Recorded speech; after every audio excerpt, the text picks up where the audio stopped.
Thank you. You have no idea how many times I've failed that. You have no idea. I'll ask Molly in a bit. Yeah, exactly.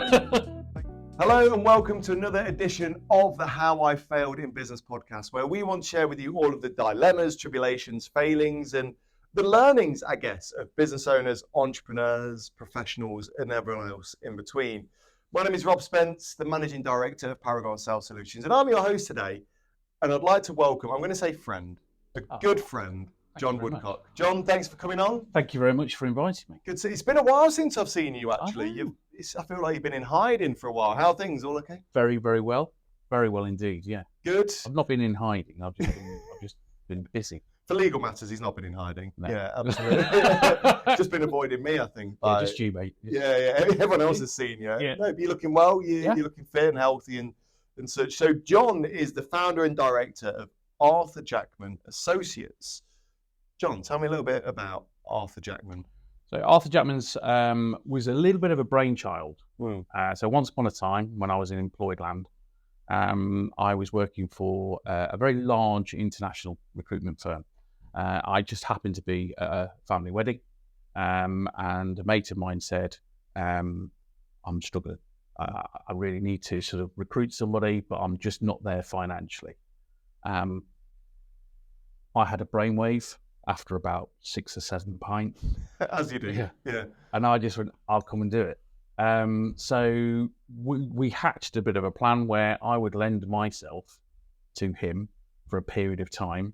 And I think around about 5 or 6 months after we'd done that, he was in a position, after we'd put plans in and strategy and all of these things that he needed to go out, recruit. He did the recruitment himself. I just kind of steered behind the scenes, and I helped him onboard that person, and that business got up and flourishing. And for me, that's how we started the business 12 months ago. And it's really, I didn't want to just do recruitment because I'd been in recruitment. I was in senior positions in doing that. What I really, really wanted to do was come out and help small to medium-sized businesses. By doing that, and that's what we did. And then over that period of time, we kind of grew it, and then we shrunk it, and we ended up doing loads more recruitment than I did being sort of part-time director. Loads and loads of things that went on. And what I've always loved about you, Jon, is I'll use the word care. I remember we first met, 5.5 years ago, give or take. And we ended up going for a pint or two, I think it was. It's a lovely little pub called Mill Hill. Yes. In Enderby. That was the first time because I think if memory serves me correct, we bumped in. I knew of you on socials. We then bumped into each other at, I think it was like the Leicester Business Expo or something like that. Yeah. And we said, look, we'll grab a coffee. Yeah. Well, I think we probably said coffee, and it ended up as a beer. Met there, and I really loved your approach with Arthur Jackman and what you stood for, because, and please correct me if I'm wrong. Of course, there's recruiters out there that are a dime a dozen, but you go that a step further, don't you? I'd like to hope so. I'm not as hands-on on recruitment as I used to be. I like to work with organisations and help them get their talent sort of acquisition and retention sorted. Put the strategies in place and that kind of thing. There's loads more that goes into it, and I shan't bore everybody. No. But for me, I'm more interested in how businesses work. I am passionate. It's the loudest motorcycle in the world. I'll say it again. Yeah. I'm very passionate about business. I love it. Yeah. Absolutely love it. I'm also old enough, but I am old enough now, to sort of realise that my skill sets are in certain areas. And that is sort of, talent acquisition and strategy and retention on that. For me, it's also that transformation management of small to medium-sized businesses and helping them and facilitating those. For me, I just want to go in and go, why did you start? Well, what makes this tick? What makes this be an organisation of choice? Why would people want to come and work with you other than people call you Handsome Rob? It's only me that does that thing. Sexiest man in marketing, I've been called recently. Oh, there's that one as well. There is that one as well. So for me, it's sort of getting in there and getting to know the nitty gritty of how businesses tick. It's not just businesses, because obviously I do give a shit. Yeah. Your word, care. Yeah. About sort of, organisations. Yeah. And, I love non-profits, what they do. You how do, they go yeah. about it. If we all wore rose-tinted glasses, we wouldn't have a need for charities or non-profits. Yeah. But unfortunately, we do. Yeah. And they're in dire situations at this moment in time. They need more help and assistance, and I'd love to be able to help them. But there's only so many hours in a day, and my time isn't free. No, of course not. No, but I think like that, that ability to care or give a shit, as you so rightly said, it really, really comes across. And, over the years I've come to know you, you can see it, you can feel it. And I know obviously, and we'll kind of come on to some of this in a second, I guess. I know during that journey where you've had, I'll use the word secondments, where you've kind of taken like little changes away from Arthur Jackman. From me looking on the outside in, the roles you've taken on are still the same thing that you stand for. The care, the support, the giving a shit, and the passion to see people. And some of that has involved the not-for-profit sector, right? Yeah, absolutely. We both know a wonderful man in Kevin Allen Kamani on Attraction Leicestershire. I think even when I was working there, I think it was me that got you to come on board. It was all your fault. That's right. No. But I think that proves it, because I always said quite openly to you, and I've developed a great relationship with Val, I've developed a great relationship with Kevin and the whole team. Yeah. And even to this day we do work with them. And I remember saying to you when you joined them, I said, I've always seen Val, I've always heard of Val. Not really come into contact with much, but I don't really truly, I just don't get it. There's no relationship, there's no community, and you connected. You became that people connector between I and Val and I. Yeah. And you did that not just with myself, quite a few people, I'd say. I mean, you look at sort of when they were looking to recruit up onto the trustee board, Adam Jolly, really good friends with both of us. He got who they were and what they are, which is effectively their role in sort of Leicestershire and Leicester and Rutland is to provide guidance and support to all the other non-profits and community groups. I love my time there, and it gave me some sanity in the pandemic, because I was working there, admittedly at home, working there. Still there in spirit, yeah. And it was, it was great to have that kind of involvement through what were really troubling and turbulent times. Absolutely, and maybe whilst we're touching upon that, I know, like I say, if you look on your LinkedIn, I think AJA has been going over 10 years. I think you mentioned, but with these secondments. Now, I know from conversation, you hit it really hard with AJA, and then there was the break. Can we talk about that? What happened there? Yeah. There were issues probably around about 2018 time. There was, I think we'd grown the business, and then we'd taken quite a few people on. And we've then started to contract. We had a key individual who come in. I trusted implicitly. It just didn't work. Yeah, I took my eye off the ball. Not only did it nearly break the business financially, it genuinely broke me. And I'm not shy, and I do speak about this. There's probably lots of sort of videos out there where I've spoken about it. Once upon a time, way back then, I thought it would be a very good idea not to live anymore. Now, I was managed to get talked back from that position by Sarah. The wife? She absolutely, yeah. More than wife, best friend. Yeah, best friend, soulmate, absolutely, yeah. Captain, leader of the pack. That's right, we'll send it on to her later. Queen, don't worry, and all of that. Yeah. Don't say that. So I think it came down to I couldn't get out of bed. I didn't want to eat. So we went and sought help, and that for me was quite a big turn. I think in life prior to that, I'd always had quite an open mind and an open way of looking at things. Post that, having gone through lots of talking and lots of opening up and having conversations with counsellors, I kind of came out the other end of that a much stronger person, mentally, much stronger, and it was with a fresh pair of eyes. It was unbelievable. Now, on the top of that, after I was coming out the back of that, then there was the pandemic. So if there was ever a time to make sure that you were mentally strong, it was homeschooling 2 kids whilst working and not being allowed out. Very tough times. It was very tough. It was tough, yeah.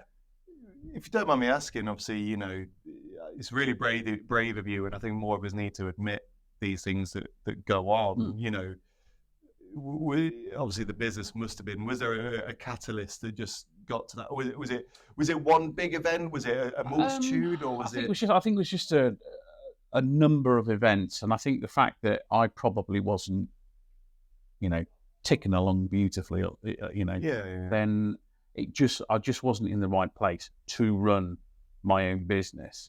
And it was the right thing for me to do to step away from it. Yeah. So when we were looking at doing that, obviously I was in a much better place. Yeah. And I then took, you know, started to take some secondments. Beautiful word. I was going to say, you can have that. Yeah. I'm going to take it, mate. Yeah. It's mine. You didn't copyright it. And like you said, I think what I've also tried to do whenever I've gone off and sort of been seconded or I've gone and sort of worked with other individuals, is I've looked for opportunities where I can learn, but also I can add value. You know, we'll touch on what you said with Val, for example, is that you're not the first person to say that they'd never heard of Val, even though when I joined them, you know, they were going 50 years and they're 54 now. Gosh, yeah. Probably one of the most prominent office spaces in Leicestershire. In Leicester. You know, you can't really get into Leicester without driving by the offices, you know, and, you know, very prominent on the press. Just didn't understand it. Yeah. Didn't understand it. There were so many people that didn't realise that that's what Val was. Yeah. You know, the amount of times that people were sort of going, well, actually, we thought it was student accommodation. Oh, right. And it's sort of like, well, no, it's not. Yeah. It's, you know, and I then sort of, I stayed there and I went and worked on a contract as a global trainer for AMS. You did, yeah. And I got to work with some amazing people. You know, these are, you know, globally as well. So I was training people not just in the UK, it was over in North America, you know, over in Europe as well. And I got to work with people, you know, that were coming in to an environment which is sort of talent sourcing. They were coming out of call centres. They were coming out to, you know, one was an engineer, you know, teachers, no clue about how to do it. And we ran and cultivated training programs to bring them in and give them the tools. Yeah. To speak to individuals like me and you if we were looking for opportunities working on Barclays or Rolls-Royce or Bank of America or anything like that. I loved it. Yeah. It was really good. I mean, I'm probably on sort of like LinkedIn or on my CV. It looks great.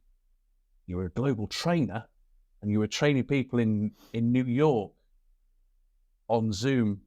Yeah. That was the only downside. Not as glamorous and glorious as... I'll leave the Zoom bit off. Yeah, you travelled the world. Exactly. Globetrotter. But, you know, I remember speaking to you during those times. You truly did. And I think it goes back to what I said earlier about you care. And but your method of caring changed from what I could see. Changed in the fact, well, it was still the same, but every company I've seen you work for, represent, work with, you have cared for them, you've wanted the best for them. Yeah. When I saw and spoke to you doing the training, you cared and you supported the learners. Of course, there's the business in the back end, absolutely. you know, but you cared. And I remember talking to you at times, once again, it was probably on Zoom because you're all locked up and so on. You were so excited. Rob, I'm training this group today. I'm training that group. I think there was sometimes, if memory serves me correct, might have messed with your body clock a little bit. Because I think there was some late nights and early starts, right? Yeah, I don't think it was so bad for me per se. I think it was more a case of like if we were sort of training, individuals in Los Angeles, they'd literally just got out of bed. So it's 6 o'clock in the morning, like the hair's all over like that, over here like this, and it's like mid-afternoon or something ridiculous, or mid-morning for us. So it was all right. There was lots to do, and for me, I love being able to work with passionate people that have a desire and they want a greater outcome. Yeah, that works for me, and that whether that's an employee or whether that's an employer, that's culminates in what I love and what we love to be able to do. Yeah, you've got to be passionate. You've got to have a real drive and determination. I think one of the things that I bang on about is if you want success, it has to come through excellence. Oh, nice. Yeah. And because if you're excellent at what you're doing, success will come. You don't need to, you don't chase success, chase excellence first. That will come. It's a really nice way of looking at it, I think. And I think many people do, or no matter, it's the same thing in life, and it becomes a real madness for many. They focus on the end product, not the journey. Yeah. People say, happiness isn't a destination, it's the journey in between. And I like because those steps in excellence kind of breaks it down into molecular steps, doesn't it, really? Again, it's something that we've all read those books. I think one of them is Atomic Habits. Yes, yeah. And it's taking those small incremental changes that you can put in, and over time, you will have a big change. Yeah. It's like the turning circle of an oil tanker. It will take time, but you will get to that destination. Get there eventually. And I had this conversation with Rob Barsby the other day. Yes, yeah. So Rob runs Aerosparks. They are the only team in the world that are probably crazy enough, as he puts it, to do what they do. So they fly at night. There's duo. They do aerobatics with pyrotechnics coming off the wing. And it's really, if you do get a chance, I do urge you to go and, obviously don't stop this video. Just open a new tab, go on YouTube, have a search for Aerosparks. The bravery, the courage, the ingenuity that they have. These are real planes flying at hundreds of miles an hour, I assume. I don't know. I've flown it. Yeah. I've flown Rob's. I've flown Rob's plane. So we had a business meeting, but we did it up in the air. I remember that. You were literally flying. You probably weren't too far from here, really. Husbands of Bosworth. Over to Stockton. Yeah. So not far away. Too far. We went for something to eat, and then when we took off again, he decided to do loop the loop. Oh yeah. Well, after eating. After we've eaten. Right. Okay. Yeah. So about 6 times he did that. I was just saying how intelligent Rob was. And the reason why I brought him up was that I was talking to him and I went, well, if you, because he's just done the Saudi Arabia Grand Prix. So he hasn't driven there himself, obviously. He was doing all of the aerobatics afterwards. But I just went, so if you flew from Leicester to there, as you put your flight plan in, but then if you then changed the direction by 1.5 degrees, where would you end up? And he went, well, not in the location that everything was. And I went, but I'm using it as a metaphor to sort of go, by small incremental changes, you can make a massive change. And he went, I like that. I'll steal that, because I'm working on a project with Rob to do a lot of business workshops, and we use his uniqueness. I think is probably the best way to put it, because people want to come and hear about what he does, because it's crazy and insane. And then we will be working with him and a couple of other organisations to look at doing sort of training and development workshops thereafter. Absolutely. And, you know, I think I was privy to one of these kind of earlier little tasters, and, you know, what you do with Rob Aerobox, it was great to see, and something that many people should do. We're going to take a short break. Okay. But there's some questions I want to ask you. You touched on some stuff earlier on today. I want to kind of touch upon those in a moment, if that's all okay. But just before we go on, a couple of words from our sponsors. So, boss man. Yes, Sophia. What is Paragon Sales Solutions? Paragon Sales Solutions are the best outsourced sales and marketing agency known to man and womankind. They offer a whole array of services, all designed to help you make more sales. Now, Sophia, let me ask you a question. Do you know any business that doesn't want to make more sales? I don't know a single business that doesn't want to make more sales. Exactly. And that's where we come in. We do everything from consultancy, coaching, mentoring, right through to telesales, digital marketing, everything any business needs to grow their sales, we do it. Amazing. Does that answer your question? It does. Perfect. If you, Sophia, or anyone listening would like to get in touch, head on over to paragonsales.solutions.co.uk, learn a little bit more about the business. Nearly messed up, kind of brought it back. Might need to just tidy that up a little bit. Head on over to the website, www.paragonsales.solutions.co.uk, have a search for us on all social media platforms, and we will be in touch. We will. We will. That was a bad call to action. So welcome back to the How I Failed in Business podcast, joined by the legend that is Jon Woodcock, the founder, the director of Arthur Jackman Associates. And we, you know, so I still want to keep hearing about your journey. And, you know, we've spoke so far as to how you've developed this journey. I don't want to touch back slightly, if I may, because, you know, we spoke earlier on in the first half where we were talking, you know, and you were very open, and I really appreciate it, about the honesty around, you know, I use the word struggles. I don't think struggles is the wrong word, but the honesty towards your own mental health, and, you know, the words you said to a degree where you decided you didn't want to be here anymore, you know. And I think it takes a lot of bravery and courage to say that. You mentioned, you know, that you'd sought help. Do you feel that there is a sort of direct correlation between mental health, or sort of like negative, poor, or sort of weak or struggling mental health, and business owners? Yeah. Why do you think that is? There's a lot of stress. There's a lot of strain. There are a lot of business owners, if they're out on their own, not just necessarily on their own, but they're out on their own and they have staff. 9 times out of 10, they've got no one else to talk to. Not everybody is privy enough or in a privileged position to be able to pay for a mentor or a coach or somebody that can come in and do that. You know, I speak to lots and lots of business owners, and I am privileged to know you. I'm privileged to know a lot of other business owners. I am not a business coach, but I've been in business and I've run businesses.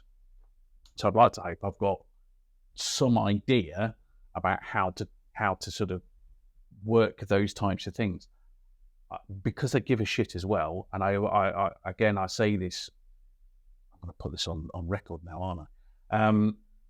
If you're struggling and you do want someone to talk to, then call me.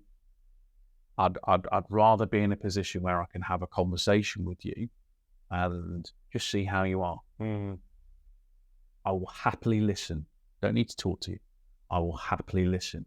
It's a cup of coffee. That's all it is. So for me, when that happened, I was in a position where my co-director, the boss, spotted that there was something wrong, and we went and sought help. Yeah. And, you know, I think I've come out of it a much, much better person. Yeah. Personally, I do. As to whether anybody else does, I've got no idea. I think naturally anyone would, wouldn't they? I think, and I think you touched upon some really nice stuff, and I think it is really important to know, you know, that there's our old saying, isn't there? It's lonely at the top. Yeah, it is. And I think many people, or, you know, wrongly or rightly, they see business owners, leaders, and I think there's an illusion of what success looks like. Yeah. And they see, you know, the fancy car, the nice this, the nice that. But what they don't realize is that loneliness. Yeah. And I can speak from experience. Being a business owner, I'm under the most incredible stress and pressure every single day that I have ever had in my life. And I think that will grow incrementally as the business grows. Yes. Because for me, every morning I step, our front door is literally just to our left. I think it's just off camera, but just to our left. Every morning when I step through that door, to a degree, I've got 13 or 14 people to look after. Yeah.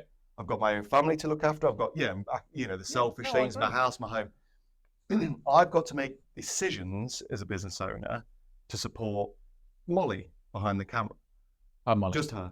I've got to support Ria. I've got to support the two. Everyone that's in this. And then that is the knock-on effect of everyone else. Yeah. And at times it does feel like, you're juggling all these plates. And you know that if you make a decision, a bad decision, all of those plates can crumble. In essence, it's kind of where we were, because I took my eye off the ball. Because I probably wasn't playing ball. I think I was playing something completely different. And I think that when you're in that situation, it's very hard to find a way out. Yeah. Very hard to find a way out. So I think it can be sort of lonely. So I extend it to you as well. I'm at the end of the phone. I appreciate that. You're going to regret it, but I appreciate it. But I think that's it, to kind of finish off about me, really, it is tough to then open up. Yeah. Because you can't, to a degree, and I love Sarah so much, and I love the fact that you've got this great relationship. At times you may not feel willing to open up to your partner because to a degree, I think, especially for men, and then women as well, there's that weakness. I don't want to show that weakness, right? I can't, necessarily come down while everyone's on lunch and go, oh, bloody hell, guys, I've just lost our biggest client. Best of luck. I can't really open up to everyone in the ways that, sometimes you wish you could. You don't want to talk to your friends. And please do correct me if I'm wrong, I find that mental health gets better and easier, no different to our physical health. Yeah, if we practice and rehearse and put the reps in, things get so much easier, right? I mean, it's most certainly and I'm a huge advocate for not just men's mental health, just mental health and well-being, full stop. I'm a huge advocate for men's mental health. Yeah, of course, you're wrong. But so much so that I do as much as I possibly can to help out. I was privileged to be a finalist in the Little Bean Foundation Awards that took place a few weeks ago. Weren't too long ago. Yeah, I've heard great things about the awards as well. Honestly, it was probably, no disrespect to any awards ceremonies that are going on at the moment, but it's one of the most heartwarming sort of events that I've been to. It was just outstanding. That wasn't just because AD Damon was doing all of the comparing. It's going to be a good night when AD Damon. Absolutely, but it was a really, really good event. I work quite a lot with a lady called Sally Pearce, who runs foundation training. Now her role, she's got a breadth of expertise. It's longer than an Andrex Lou role, but a big thing that we work on quite a lot is mental health first aid training. Now she's the one that's accredited. She's an accredited trainer, and I'm working with her on a few projects to help facilitate that. There's a couple of other projects that we're working on specifically for the non-profit sector, for the training that we can put together between the two of us. What I know and what she knows, we know that we can put out to the non-profit sector. So important. And help them, especially now. Yeah. So I led on to that because of mental health. No. Just the way my brain went. It's flowed perfectly, and I think you've kind of touched upon it, throughout all of this episode. If you could go back to that earlier you, just when these warning signs, I'll use them as, when these triggers were first starting to appear, maybe there's someone watching this who is starting to go through that. What's the first thing they should do? What would you tell your younger self in that situation? Go and have a conversation. it is the hardest thing that you'll ever do, is to actually go and have a conversation. It doesn't matter who it's with. Yeah. You know, ultimately, somebody that cares about you would be a good start. But if you don't want to do that, get yourself into see a GP. And I know that that's even harder nowadays to try and get yourself into see a GP. But talk to somebody you trust, somebody that cares about you. Then give them the opportunity to listen and help you. There are plenty of sort of charities. There's plenty of ways that you can get hold of them. Our good friend, Liam, Focus Charity. Well, there's Focus Charity. There's Liam, who's just gone on to become COO of LAMP. LAMP, of course, yeah. So there's many other different mental health sort of organisations that are there to help you. Alternatively, I'm not hard to find. I'm on LinkedIn. Absolutely. Drop me a line. I'll happily have a conversation. And we will make sure you do a proper shout out with all your links, and we'll make sure we absolutely. drop them down. And I think that's the crucial thing. Look, the talking, when you internalize things, that's when that pain gets worse, isn't it? Absolutely. I liken it to sort of businesses as well, and I touched on this earlier on, where we like working with passionate business owners and the like. We do it because ultimately we want their organisations to be seen as an organisation of choice, not just to buy from, but to work in and with.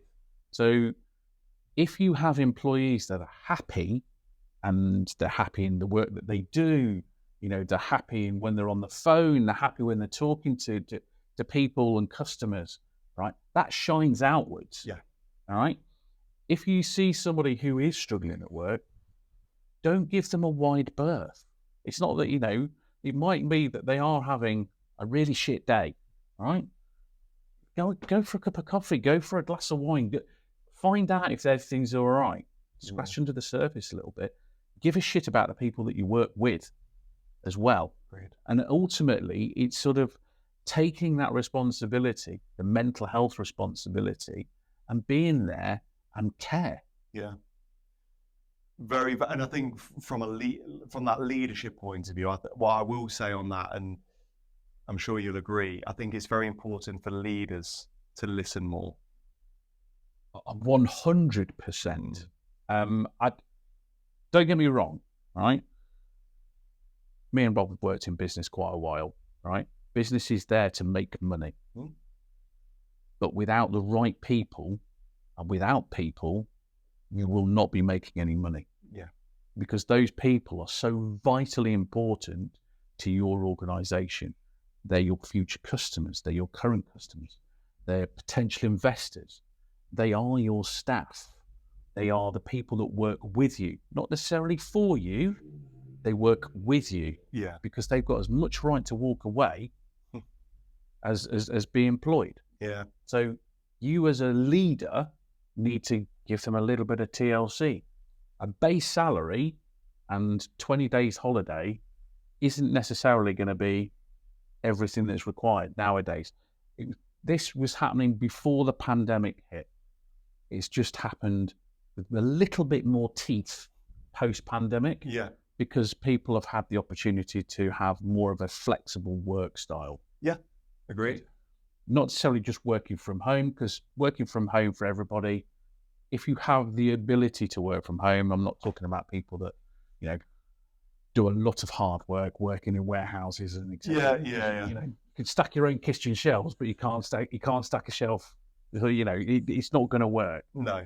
So having that flexibility, I showed you something earlier on. I was just about to bring that up, actually. Yeah.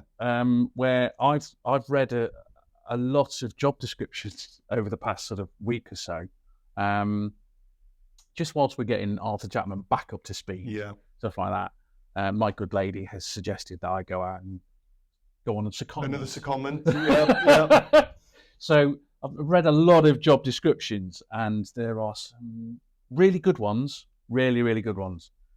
There's a lot that are not so great. I think there is a job that I saw the other week where one of the benefits is you get paid a voucher for taking your holiday. Wow. Okay. So for actually using your allowance, you're So rewarded for the doing holidays. it. Yeah. Take a holiday. Here's a voucher as well. Wow. Well done for taking your holiday. And I was like, wow. I really like that. And I'm going to share a story with you now, actually, and this only happened in our office yesterday. So, as a sales and marketing company, we have various bonuses. Do you sales and marketing? I think so. I don't really know. I thought it was just a podcast host, to be honest, part-time Giacomo model. But we've got various bonus schemes for client attraction, client retention, and so on. And a conversation occurred with a team member who, to put it bluntly, wanted more holiday. And the reason for that is because we shut down over Christmas. We've always historically used our allowance to then shut down for Christmas because I want everyone to enjoy Christmas. Normally, that's not an issue because the way it falls, you have to use two or three holiday days. It's not a biggie. This year, so 2024, it's 4 days. So all of a sudden, you're talking 25% or 22% really of your holiday allowance for Christmas. And so we brought the team member in, and we had we could have looked at that two ways. As a business, I could have easily gone, no.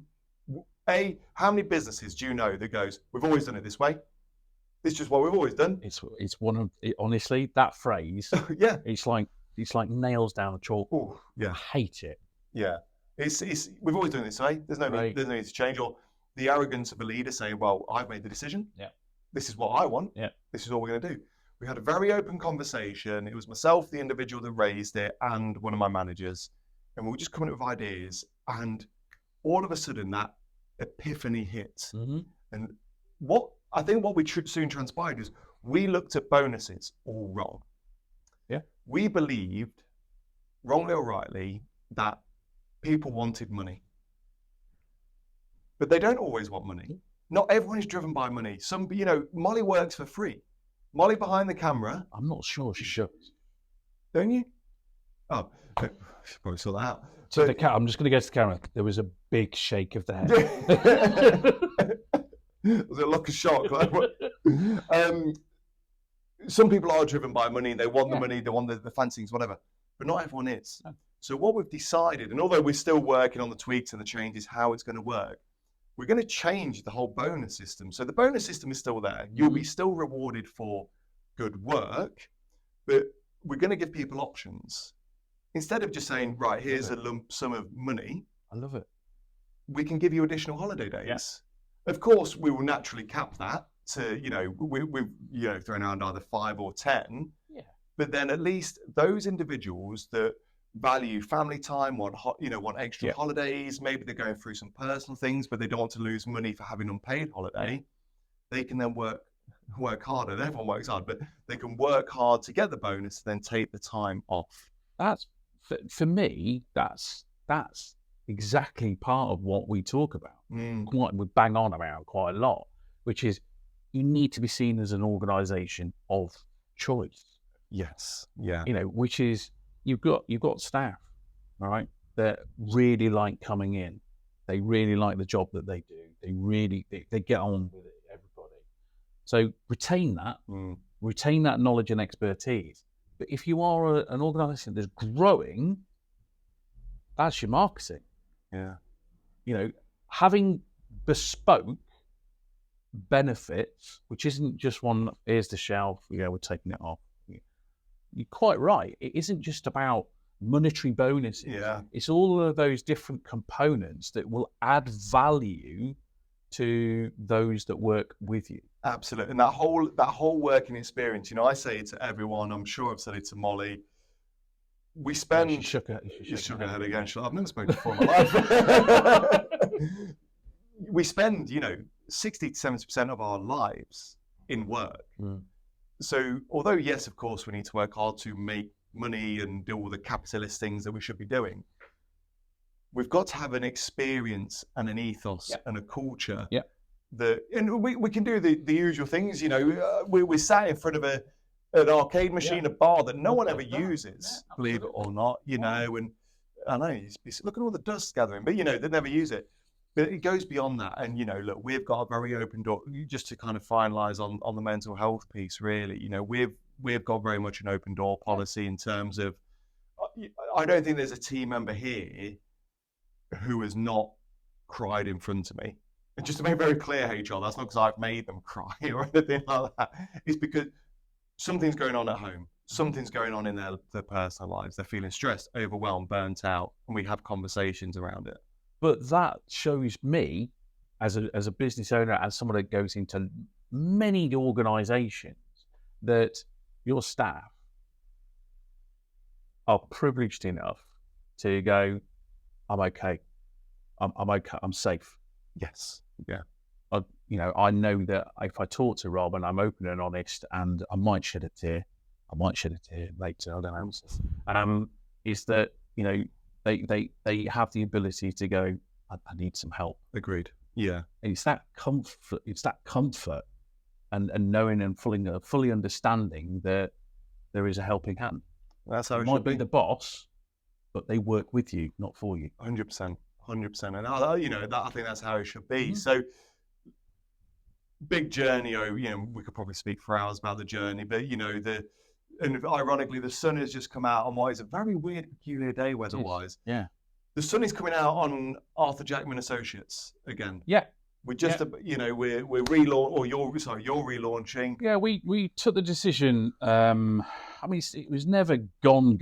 It was just that we'd parted a little bit. So we took the decision summer last year to sort of dust it off. We rebranded it all.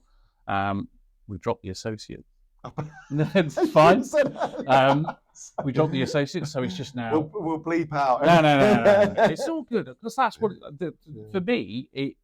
I don't just always look forwards. It's always good to reflect back, and it's part of the culture of who we have been for the last, sort of 12 years, give or take.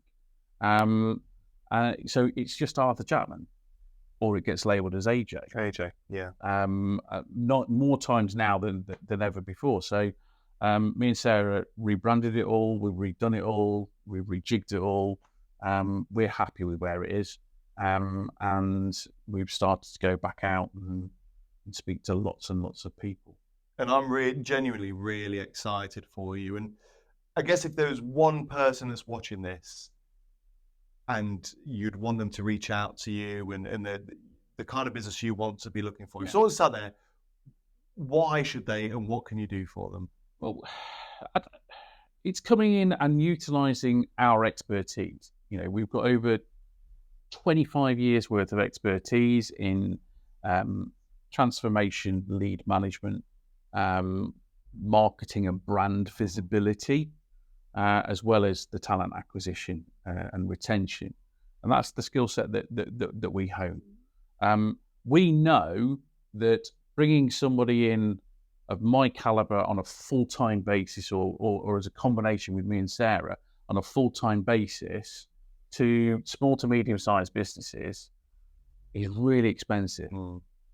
So we are a part-time directorship that can come in and help facilitate a growth strategy. All that information is coming from the business owner. We put together a 12-month strategy. Wow. You hire us for minimum of 2 days a month for a 6-month period.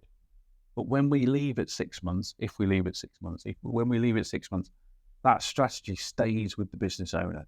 So they've still got the blueprints and the plans from what we've been working on and towards. Mm-hmm.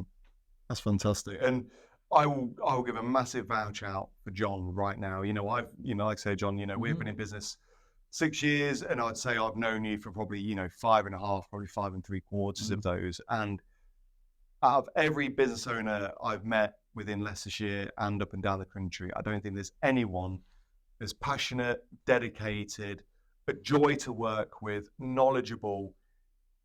And for any business that needs support around the growth, people, leadership, just reach out to Jon, because what Jon doesn't know isn't worth knowing. And in the rarity that Jon doesn't know it, Jon knows someone that does know.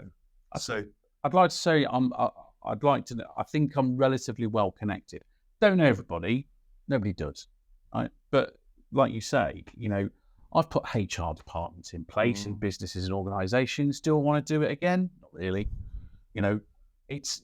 I'd rather work with a HR expert and work collaboratively. Can I do social media? Yes. Do I want to do it? Not really. Sounds like Molly. No, I'd rather work in partnership with it. So we know what our skill sets are. I love business. I love being able to transform them and put real change management in to ultimately give them what they wanted, which is why I asked those 3 questions up there. You did. And the 3 questions I ask anybody is, from a business point of view, when they're looking to do something from a growth point of view, is what do you want? What do you need? And why is it important to you? And I've just found in my experience that those 3 questions, when answered the right way, but when answered, will provide like a glimpse of what they're looking for. Because the want is effectively the longer term view. The need is the immediate. And why it's important, well, Simon Sinek was the one that kind of brought the why thing to the forefront. The golden circle. But for those that are parents and that have had the pleasure of toddlers, the why has been ingrained in our brains from far, far long ago. Why? It's bedtime. Why? Because it is. It took me a few. I was like, I don't recall reading Simon Sinek to my kids. No, why? Yeah. I mean, look, so I saw Molly giving us the wave a second ago that we're nearly out of time. Either that, she's doing some jazz hands. I'm not too sure. Jon, I think it's fair to say people out there will want to contact you. Thank you. What is the best contact details? How can people contact you? The easiest one, email. So hello@arthurjackman.co.uk. Drop us a line on that. I'm doing a lot of meetings, funnily enough, at the minute. Not necessarily all coffee related. Or beer. Or golf. I'm not playing golf, right? We're playing. We are going to play. Right, not play. Not so everybody saw that. We're going to go play. Lots of Zoom meetings. Yeah. So drop us a line on the email. I think my mobile number's on my LinkedIn profile somewhere. Fantastic. So you drop me a line on that, and either me or Sarah will get back to them. Well, what we do is make sure we drop any links that we can find for you, Jon, or below in the description. Thanks so much for your time. This has been a great. The time always flies in these things. About 40 minutes in. We'll probably do another 40 minutes. But Jon, thank you very much. Thanks so much for coming in. Pleasure having you. And as always, a massive thank you to you. There is no point in us doing this unless you're watching this. Of course, it would always be nice for a chat, of course, but it's relevant having some watchers. If you did enjoy this show, please do go ahead and hit that subscribe button. Share it with at least 3 people you know. Hit the like button and stay tuned. As always, if you've got any dilemmas, questions, queries, anything you need any help and support with, please do send us an email by emailing howifailedinbusiness@gmail.com. Molly? Yep. Thumbs up. I got that wrong right. Thank you so much for watching. Thank you. You have no idea how many times I've failed that. You have no idea. I'll ask Molly in a bit. Yeah, exactly. Thank you so much for watching. And until next time, all the best. Thank you for listening. No. That was the How I Failed in Business podcast. What was it? Podcast. It was the How I Failed in Business podcast. It was, with the perfect failure of how to do an outro. Thank you so much for listening. Make sure you hit the subscribe button. Make sure you share it with your friends and your colleagues. Absolutely. Share it with your boss. Share it with your boss. Let him know that it's okay that he spilled coffee on his t-shirt this morning. Yes. It helped him somehow in business. Exactly. There's always a lesson somewhere. Yeah. Leave us a review. Apple Podcast, Spotify Podcast, wherever you get your podcasts. Nice. Yeah, leave a comment as well. Yeah. Remember, we do have an audio version of this podcast as well available on YouTube, so make sure you check that out. See our beautiful faces. Well, my beautiful face. Okay. And that rounds us out. Thank you for listening, and make sure you grab the next one.